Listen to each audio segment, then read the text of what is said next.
सुबह उठकर phone alarm को स्नूज करने से रात को नेटफ्लिक्स पर रिकमेंडेशन देखने तक हर जगह एआई का उपयोग होता है आजकल। एआई यानी आर्टिफिशियल इंटेलिजेंस, ये हमारी रोजमर्रा की जिंदगी का हिस्सा बन चुकी है, कई बार बिना हमें एहसास हुए। फैक्ट्रीज में रोबोट्स सामान बना रहे हैं, स्कूल्स में पर्सनलाइज्ड लर्निंग एप्स और स्मार्ट सिटीज की सड़कों पर ट्रैफिक लाइट्स खुद ब खुद एडजस्ट हो रही हैं। हमारी दुनिया तेजी से बदल रही है, जिसमें हमें ये समझना भी जरूरी है कि वो कैसे काम करती है और कैसे हमारी जिंदगी रीशेप करने लगी है।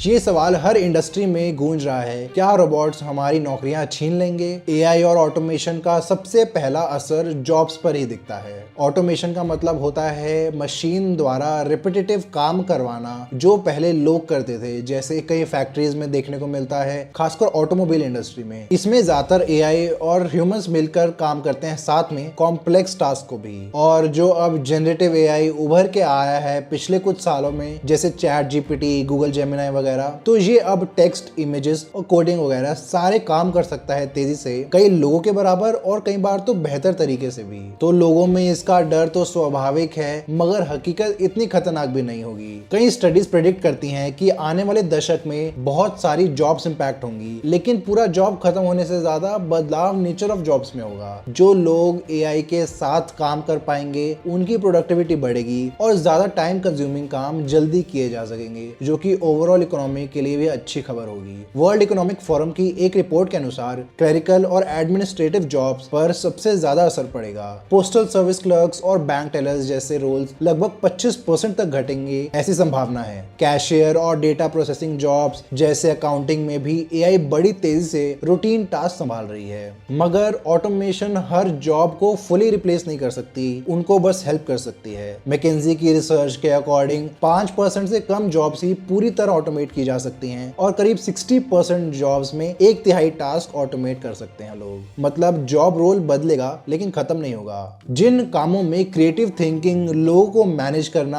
या अनप्रेडिक्टेबल एनवायरनमेंट्स में डिसीजन मेकिंग शामिल है, वहां एआई अब तक इंसानों की बराबरी नहीं कर सकी। एक और एग्जांपल समझते हैं। एक ग्लोबल फार्मास्यूटिकल कंपनी ने अपने ऑफिस एम्प्लॉइज को एआई असिस्टेंस दिया। नतीजा ये कि एआई ने 44 अलग अलग भाषाओं में एम्प्लॉइज के 64% रूटीन सवालों का जवाब दिया, जिससे लगभग 75,000 घंटे का क्यूमुलेटिव टाइम बचा पूरी कंपनी में। तो जो 75,000 घंटे पहले ईमेल ढूंढने या एफएक्यूज देखने में जाते थे, अब वो रिसर्च और इनोवेशन में लग रहे हैं, तो काफी समय बच गया है उनका। एक थॉमसन रॉयटर्स सर्वे में नॉलेज वर्कर्स ने बताया कि एआई करीब 12 घंटे का समय बचाएगा हर हफ्ते उनके लिए। इफेक्टिवली हर 5 लोगों की टीम में एक एडिशनल कॉलीग का काम हो पाएगा बिना नए स्टाफ को हायर किए। जॉब्स डिसअपीयर होने से ज्यादा उनकी रिक्वायर्ड स्किल्स बदल रही हैं। साथ ही एआई में machine learning specialist, data analyst, automation supervisors जैसे रोल्स की डिमांड तेजी से बढ़ने लगी है। तो मेन बात है कि अपने आप को अपस्किल करना अब अनिवार्य हो गया है। एआई का इस्तेमाल करना अपने काम को और एफिशिएंट बनाने के लिए बहुत जरूरी बन गया है अब सबके लिए, ताकि हम एआई के साथ मिलकर काम कर सके, ना कि उसके पीछे रह जाएं। हमने जैसे देखा तो नौकरियां बदल रही हैं, नए स्किल्स की जरूरत है। इसका मतलब हमें भी लगातार सीखना पड़ेगा। इसी को देखते हुए हमारे आज के स्पॉन्सर ग्रोथ स्कूल अपना एआई कोर्स लेकर आए हैं, जिसको इस्तेमाल करके लोग अपस्किल कर सकते हैं और हाई 6 फिगर सैलरी भी पा सकते हैं कोडिंग और इंजीनियरिंग डिग्री के बिना। डिग्री लेने में लोग लाखों रुपए खर्च करते हैं, फिर भी नौकरी ढूंढ नहीं पा रहे क्योंकि वो एआई का इस्तेमाल नहीं करते इतना। ये कोर्स जो आमतौर पर 15,000 रुपए का है, लेकिन मेरे लिंक से आप जाएंगे तो पहले 1000 लोगों को ये कोर्स फ्री में मिलेगा। इसको इंडस्ट्री लीडर्स ने बनाया है। सिर्फ 180 मिनट का course, data analytics, content creation, business strategies वगैरह, इसमें सब सिखाया जाएगा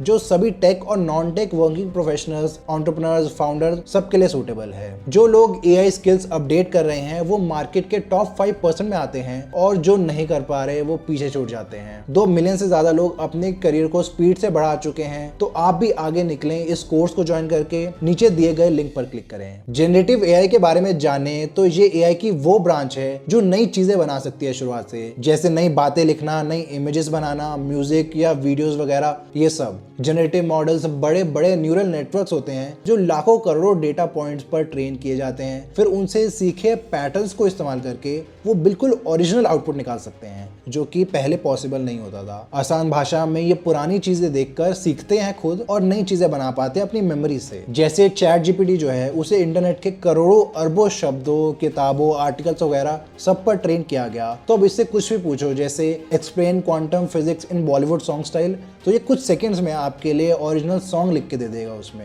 उसी तरह डाली जैसे एआई मॉडल्स ने लाखों इमेजेस और डिस्क्रिप्शन देखे तो उन्हें पता है कि एक इमेज किसकी है। अगर आप उसे बोले एक फोटो बनाओ शेर की जो चाय की चुस्की ले रहा है ताजमहल के सामने, और ऐसी कोई इमेज पहले नहीं बनी होगी तब भी। वैसे ही म्यूजिक के साथ भी हो रहा है, कई कंपोजर्स अपने म्यूजिक अब एआई से जनरेट करवाने लगे हैं। ऐसी टेक्नोलॉजी क्रिएटिविटी की दुनिया में धमाल मचा रही है। आर्टिस्ट और क्रिएटर्स इससे नए एक्सपेरिमेंट्स भी कर रहे हैं। कई विजुअल आर्टिस्ट अब मिड जर्नी जैसे एआई टूल से आइडिया ब्रेनस्टॉर्म करने लगे हैं। कुछ कीवर्ड्स डालते हैं और एआई उन्हें जल्दी से कोई कॉन्सेप्ट आर्ट दिखा देता है, जिससे उनकी इमेजिनेशन को नए पंख लग जाते हैं। बहुत से इनोवेटिव आर्टिस्ट एआई को एक क्रिएटिव पार्टनर की तरह ट्रीट कर रहे हैं, ना कि खतरे की तरह। आइडियाज लेने में और कॉन्सेप्ट बनाने के लिए बहुत अच्छा काम करता है। राइटर्स भी पीछे नहीं है। कुछ नॉवलिस्ट राइटर्स ब्लॉक दूर करने के लिए चैट जीपीटी का सुझाव ले रहे हैं, अगला चैप्टर कैसे लिखा जाए या स्टोरी लाइन कैसे मूव फॉरवर्ड करे। म्यूजिशियंस इससे अलग अलग इंस्ट्रूमेंट्स की आवाजें भी एक्सपेरिमेंट कर सकते हैं अपनी कॉम्पोजिशन में ब्लेंड करने से पहले। लेकिन जहां नई संभावनाएं हैं, वहीं नई चुनौतियां भी उभर के आ रही हैं। जनरेटिव एआई ने इंटेलेक्चुअल प्रॉपर्टी, आईपी और कॉपीराइट्स पर भी जबरदस्त बहस छेड़ दी है। सोचो, अगर एक एआई को हजारों पेंटिंग्स दिखा दो तो वो उनसे सीखकर उनके अंदाज में ही नई पेंटिंग बना देगा।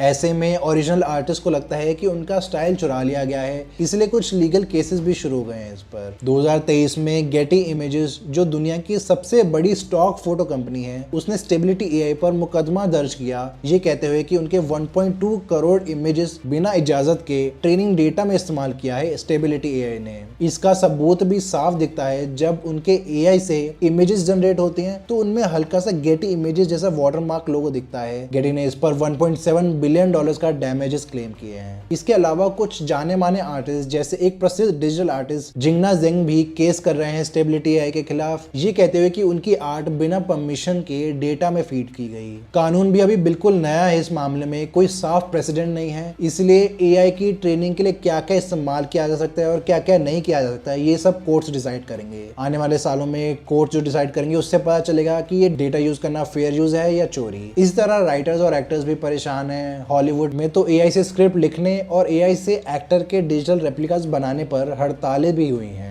क्रिएटिव फील्ड में एक और कंसर्न है human creativity versus AI creativity. कुछ लोगों को चिंता है कि एआई जनरेटेड आर्ट सस्ता और बहुत सारा हो जाएगा तो ह्यूमन आर्टिस्ट की कदर थोड़ी कम रह जाएगी। दूसरे कहते हैं कि एआई तो बस एक टूल है, अंत में इंसान का विजन ही मैटर करेगा। सच शायद बीच में है कहीं। इसमें हम कुछ साल पहले का एग्जांपल लेते हैं। पहले आर्ट पूरी हैंडमेड होती थी, लेकिन बड़े बड़े कंप्यूटर्स और प्रिंटर्स के आने से मास प्रोड्यूस होने लगी आर्ट जो लोग अपने घर में टांग सकते हैं। लेकिन उससे वो चीप तो हो गई, लेकिन उसकी यूनिकनेस खत्म हो गई। तो वैसा ही हम कुछ देखेंगे एआई के दौर में भी। फिलहाल तो हम ये देख रहे हैं कि एआई ने क्रिएटिविटी डेमोक्रेटाइज कर दी है। किसी भी आम इंसान को जिसके पास कोडिंग स्किल्स नहीं है, वो भी अब बोलकर एक ऐप बनवा सकता है एआई से। तो इसका इम्पैक्ट दो धारी तलवार की तरह हो सकता है। पहले नए क्रिएटर्स को एम्पावर करता है, लेकिन प्रोफेशनल के लिए कंपटीशन बढ़ाता भी है। इसका असर एंटरटेनमेंट, मीडिया, एजुकेशन सब पर पड़ेगा। कई आर्टिस्ट अब को क्रिएशन की बात भी करने लगे हैं, जिसमें इंसान और एआई मिलकर आर्ट बनाए। लेकिन इसके लिए जरूरी होगा कि हम लीगल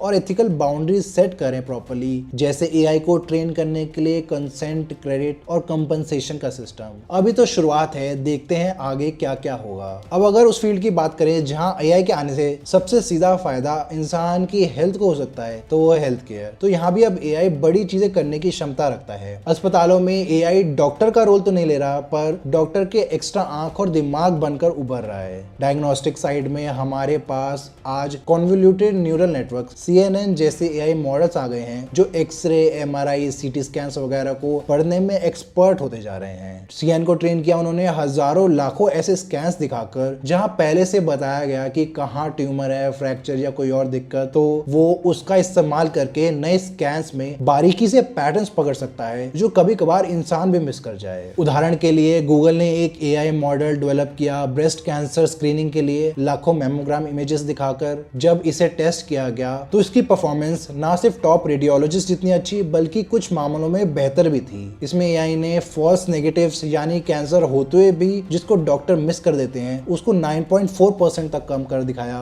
बड़ी बात यह है कि 9% एक्स्ट्रा कैंसर केसेस पकड़े गए एआई के कारण। इसी तरह एआई ने फॉल्स पॉजिटिव भी 5 से 6% कम कर दिए, जहां बिना वजह कैंसर सस्पेक्ट किया जाता है उन पेशेंट्स में जिनको कुछ नहीं था, वो भी गलत तरीके से रिपोर्ट्स को पढ़ने के कारण होता है। अच्छी बात यह है कि ज्यादातर डॉक्टर इसे कंपटीशन की तरह नहीं ले रहे बल्कि एक सप्लीमेंट्री टूल की तरह देख रहे हैं, एक एआई असिस्टेंट जो हर स्कैन पर नजर रखे ताकि वो कोई चूक ना कर दें। एजुकेशन सेक्टर की बात करें तो यहाँ भी एआई का बहुत बड़ा इम्पैक्ट होने वाला है, बल्कि शुरू भी हो चुका है। अब एक आइडियल क्लासरूम वो होता है जहाँ हर बच्चे को उसकी जरूरत और एबिलिटीज के मुताबिक पढ़ाया जाए, जो करना काफी मुश्किल होता है रियल लाइफ में। टीचर्स के पास 30 से 40 बच्चे होते हैं स्कूल में, तो हर किसी पर इतना ध्यान नहीं दे पाते। लेकिन AI powered adaptive learning tools आ गए हैं जो ऑलमोस्ट इम्पॉसिबल चीज को भी पॉसिबल बना सकते हैं। रियल टाइम स्टूडेंट के परफॉर्मेंस को एनालाइज करके पर्सनलाइज्ड फीडबैक देते हैं ये टूल्स। उदाहरण के लिए अगर एक छात्र मैथ्स के किसी टॉपिक में बार बार गलतियां कर रहा है तो एआई ट्यूटर डिटेक्ट कर लेगा कि इसे फ्रैक्शन समझ नहीं आते, फिर वो उसी हिसाब से और बेसिक लेवल के एग्जांपल्स देकर कॉन्सेप्ट दोबारा समझाएगा। ये एक्स्ट्रा प्रॉब्लम सॉल्व करने के लिए देगा जब तक स्टूडेंट कॉन्सेप्ट क्लियर ना कर ले अपना। दूसरी तरफ जो स्टूडेंट तेजी से सीख रहे हैं, एआई उन्हें और चैलेंजिंग मटेरियल दे सकता है ताकि वो अपना लेवल और बढ़ा सकें। ये approach one size fits all से बेहतर है क्योंकि सबको अपने हिसाब से लर्निंग मिलती है। हाल ही में एक हार्वर्ड की स्टडी में एआई ट्यूटर ने अंडर ग्रेजुएट स्टूडेंट्स की लर्निंग रेट डबल कर दी उनसे जिन्होंने इसका इस्तेमाल नहीं किया। स्टैनफोर्ड में ट्यूटर को पायलट नाम का एआई असिस्टेंट बनाया ट्यूटर्स के लिए, जिसने मैथ्स में बच्चों के स्कोर्स इंप्रूव करवाए और ट्यूटर ज्यादा बच्चों को हैंडल भी कर पाए। मतलब एआई सिर्फ स्टूडेंट को डायरेक्ट मदद नहीं पहुंचा रहा बल्कि टीचर की कैपेसिटी बढ़ाने में भी मदद कर रहा है। इसके अलावा ग्रेडिंग की बात करें तो हर टीचर जानता है कॉपियां चेक करने में कितना टाइम लग जाता है और अक्सर वही सेम फीडबैक लिखना पड़ता है बार बार। एक बच्चा सेम टाइप की मिस्टेक्स रिपीट करता है ज्यादातर। एआई इसमें मददगार साबित होगा जो ना सिर्फ मल्टीपल चॉइस या फिल इन द ब्लैंक्स जैसे क्वेश्चंस को बल्कि लंबे एसेज भी इवैल्यूएट करने में सक्षम होगा। कई जगह यूएस के कैलिफोर्निया में इंग्लिश टीचर्स एआई यूज करके एसेज को जल्दी ग्रेड करके डिटेल्ड फीडबैक दे रहे हैं स्टूडेंट्स को। इससे टीचर का समय भी 30 से 40% तक बच जाता है और ये टाइम वो कहीं और लगा सकते हैं, जैसे वन ऑन वन मेंटरिंग या लेसन प्लानिंग बनाने में। इन सब का अल्टीमेट फायदा ये है कि शायद हम अचीवमेंट गैप्स कम कर पाए बच्चों में। आमतौर पर जिन स्टूडेंट्स के घर पे एक्स्ट्रा हेल्प नहीं मिल पाती उन्हें या उनके पेरेंट्स ट्यूटर्स नहीं अफोर्ड कर पाते, वो पीछे रह जाते हैं बाकियों से। एआई जो है वो हर बच्चे के लिए 24/7 अवेलेबल रह सकता है घर पर भी, तो उनसे उसको फायदा मिलेगा।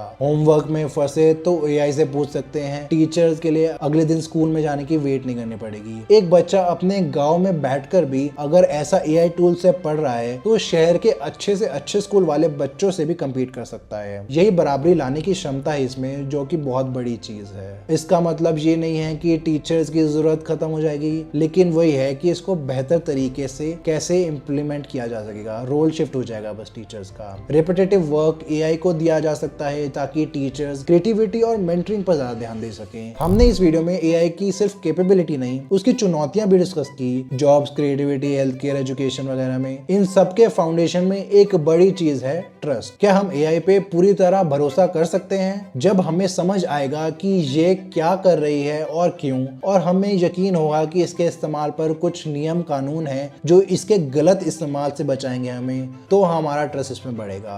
आज के एआई सिस्टम्स, खासकर जो न्यूरल नेटवर्क्स और डीप लर्निंग पर आधारित हैं, एक तरह से ब्लैक बॉक्स होते हैं। हमें पता नहीं वो अंदर से कैसे काम करते हैं। इनपुट दीजिए, आउटपुट निकाल के दे देंगे, पर बीच में डिसीजन लॉजिक समझ नहीं आता हमें। बिल्कुल ही ओपेक सिस्टम है। तो ये अच्छे से फंक्शन करे, लोगों को कम से कम नुकसान पहुंचाते हुए, इसलिए ईयू, यूएसए और दूसरी कंट्रीज इस पर रेगुलेशंस बना रही हैं। हाई स्टेक्स एआई में फाइनल डिसीजन इंसान का होगा जो अप्रूव करे हायरिंग, मेडिकल डायग्नोसिस वगैरह, और ऐसे कई और फैसले जिन पर सोच विचार कर रही हैं सरकारें। फेयरनेस, प्राइवेसी वगैरह सब पर ध्यान रखा जाए जिससे एआई हमारे साथ मिलकर काम करे, हम पर हावी ना हो। एआई बेशक रीशेप कर रहा है हमारी दुनिया, लेकिन फाइनल शेप क्या होगी ये हमारे डिसीजन तय करेंगे। सीखते रहें और एआई का इस्तेमाल करें जिम्मेदारी से। ग्रोथ स्कूल का एआई कोर्स देखने के लिए नीचे लिंक पर क्लिक करें। ऐसी और वीडियोस देखने के लिए हमें सब्सक्राइब करें। धन्यवाद।